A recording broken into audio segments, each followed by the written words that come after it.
These are the section 3.7 notes, inverse functions. This is page 2. So we want to talk about domain and range of inverse functions. Keep in mind what we talked about on page 1, which is that to find an inverse, we swap the x and the y. So the same thing happens here. If domain is all possible x's, range is all possible y's, those are going to swap for the inverse function. Okay. So let's talk about example 4.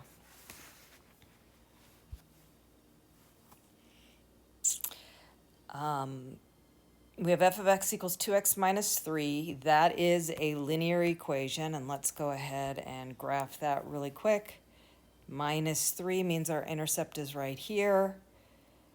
If our slope is 2, we're going to go up 2 over 1, up 2 over 1.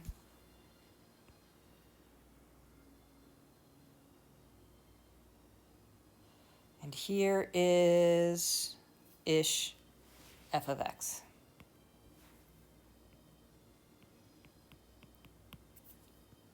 Okay. To find an inverse, we have got a couple of steps that are pretty straightforward. So let's talk about that here. To find inverse. Guess I should have typed these on here. 1, we're going to replace the function notation with a y.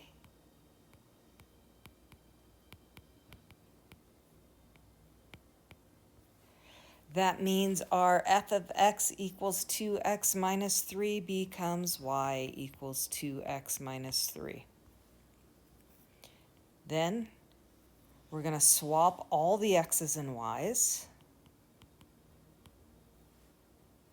just like what we did on page 1.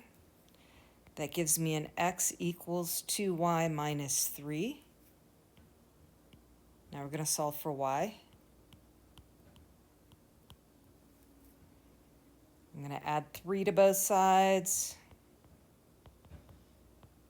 I'm going to divide everything by 2.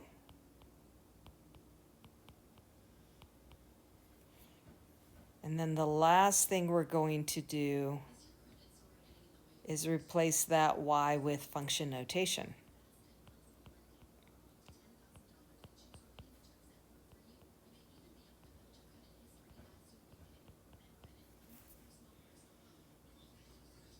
Okay, so f inverse of x equals 1/2 x plus 3/2. Let's see what that looks like on here.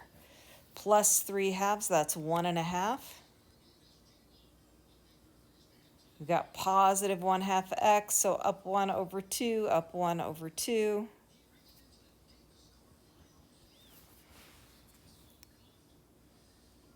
Pretty sure these are supposed to be intersecting at that point right there, 3, 3. My graph's not fabulous.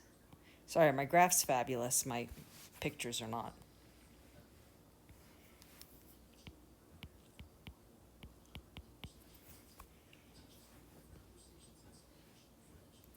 So the domain here of f of x, we know is all real numbers. It's a straight line. I can plug in any x. The range for f of x is all real numbers. And so the domain and range for our inverse function, I'm going to swap. And let's see if I can color code here. The range for f of x becomes the domain of f inverse.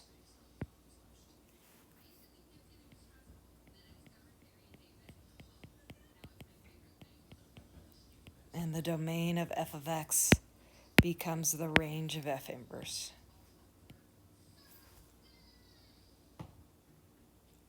Okay. So example 5, let's take a look at this, is g of x equal x squared plus 2, 1 to 1. So we know how to test for a function. We're going to use that vertical line test. 1 to 1 means that our inverse would also be a function. So to test for 1 to 1, here I'm going to graph this, And then I'm going to use the horizontal line test. We want to talk about a couple of different ways. So x squared plus 2 means I have an intercept of 2.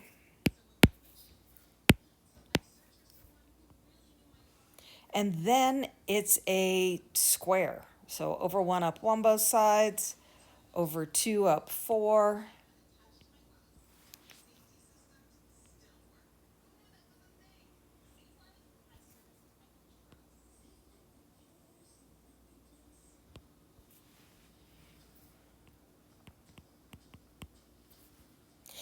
And so here's the thing. We know it's a function because it passes that vertical line test.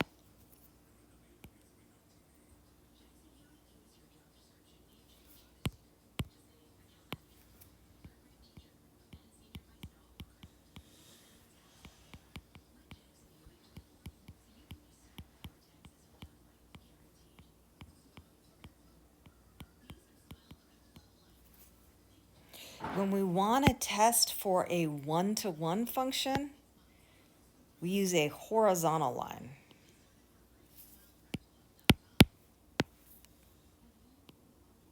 Notice here, if we draw a horizontal line, this is going to cross more than once.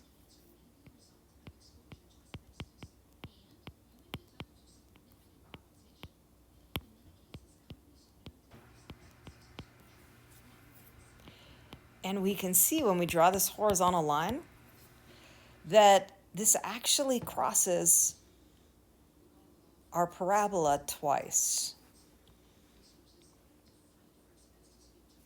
And so here's what we are going to do. We're going to do what it asks us to do. We are going to restrict the domain. So I want to restrict the domain so I only get one version. I don't have two x's that give me the same y, I only have one x. Typically we use the positive side. That's what we're more comfortable working with. And so I'm just going to go ahead and erase the negative part here and then fix my mistakes. So now if I draw a horizontal line, because that's restricted, it only hits the function once. We've made that function one-to-one. So we've got f of x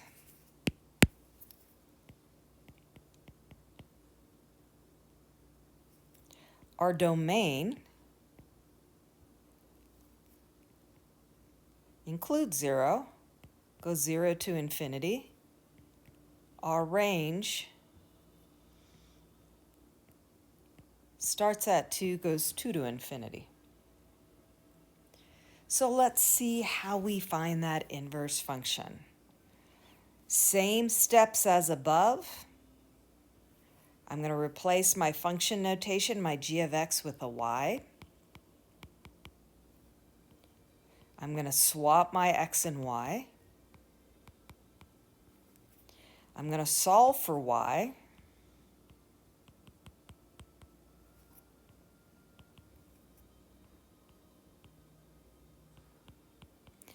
And keep in mind, we added that square root, but we're not looking for the positive and the negative. We only want the positive part so it matches the domain.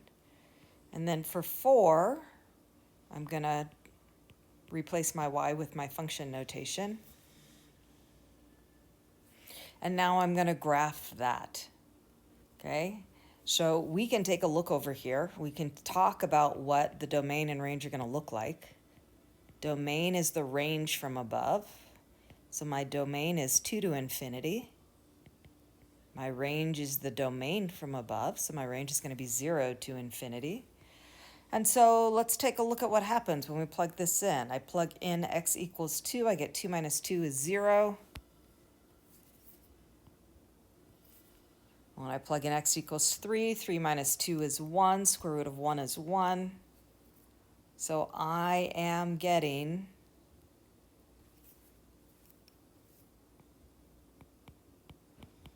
this curve, and this should have been a G up here, not an F.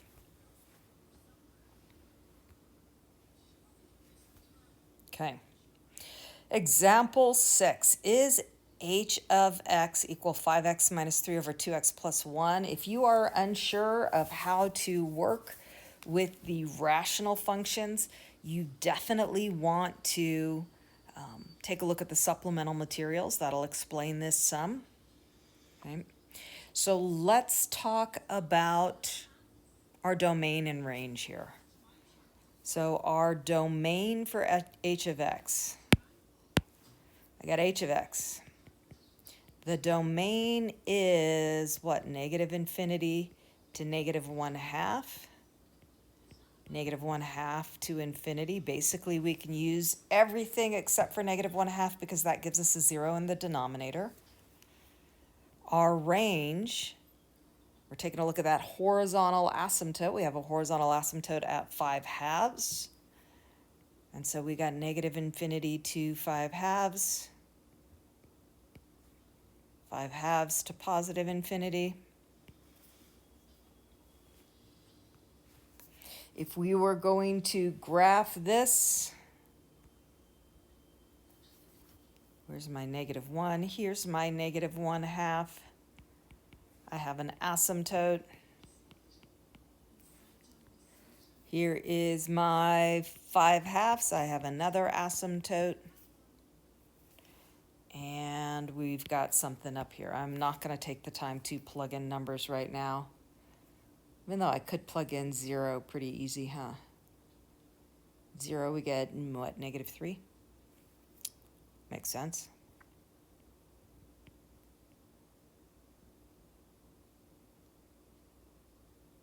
And if I want y to equal 0, I get 3/5.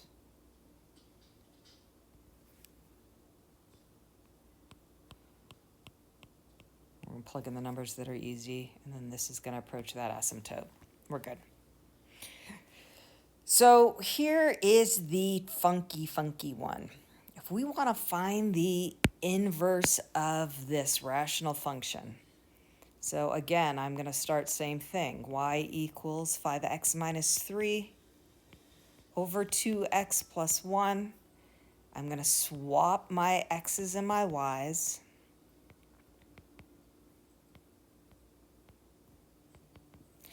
And then we are going to do what we would do to solve for y. So I'm going to start by clearing the denominators, which feels kind of weird.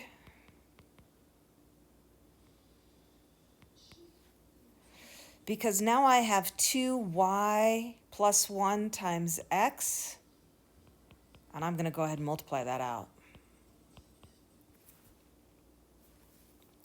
I want to solve for y.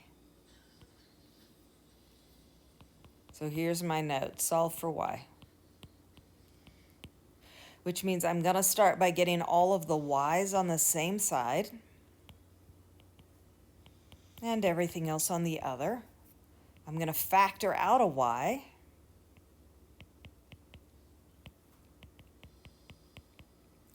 And then I'm going to go ahead and divide both sides by 2x minus 5.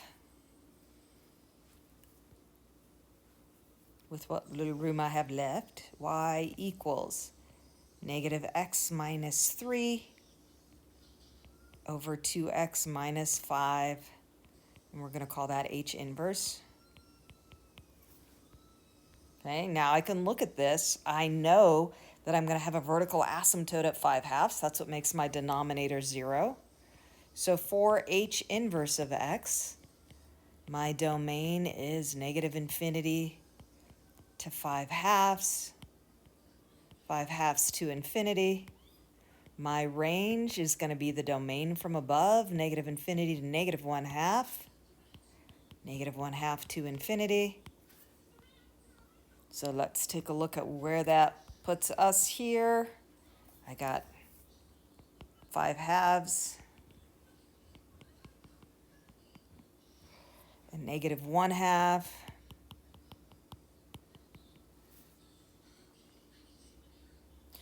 I have got a negative 3, 0. Here's where it is helpful to make sure that you are using different colors so you don't get yourself confused with the asymptotes. Again, not super worried about H inverse. These, you just kind of have to know how it works. Okay, last one, example 7. K of x equals the absolute value of x minus 4 plus 1. I'm going to go ahead and graph that just to remind us that we know that that absolute value is not going to be 1-to-1, right? It's not going to pass the horizontal line test. So I've got the vertex moved to positive 4, 1.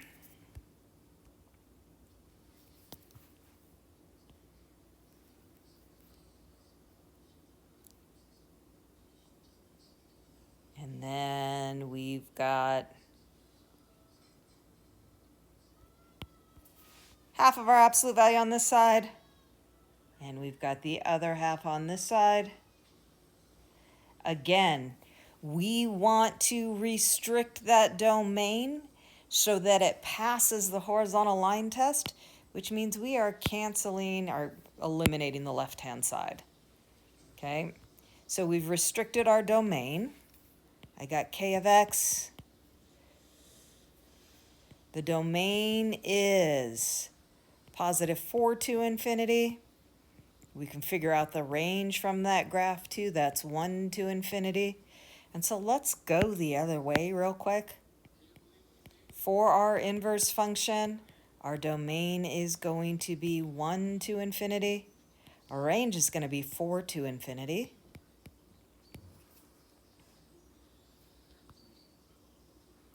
And I'm going to make it easy on myself this time. I'm going to take points, because this is a line. It's pretty straightforward.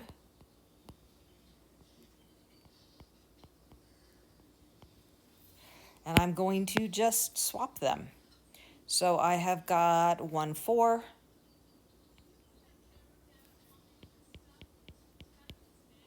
I've got 2, 5.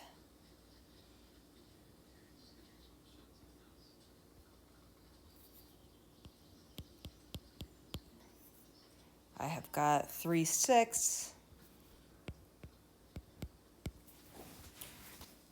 Notice that because the slope basically of this absolute value function is 1, these two lines end up being parallel. Because even though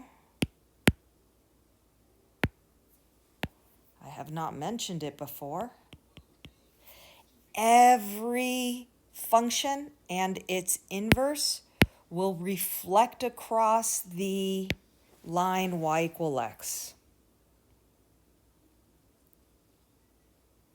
Super straight line there. See if that fixes it for me. Thank you. Right? Y equal x. That's not helpful.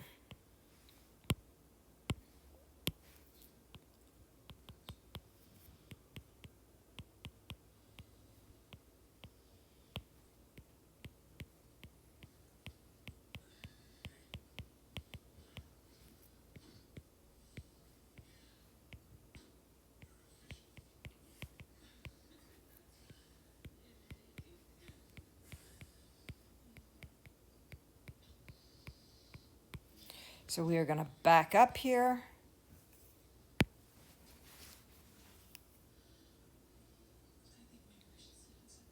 We got y equal x.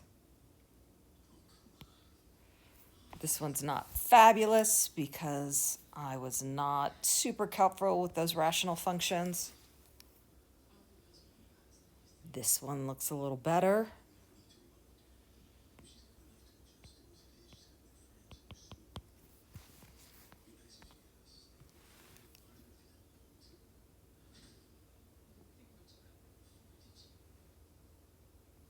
And y equal x here.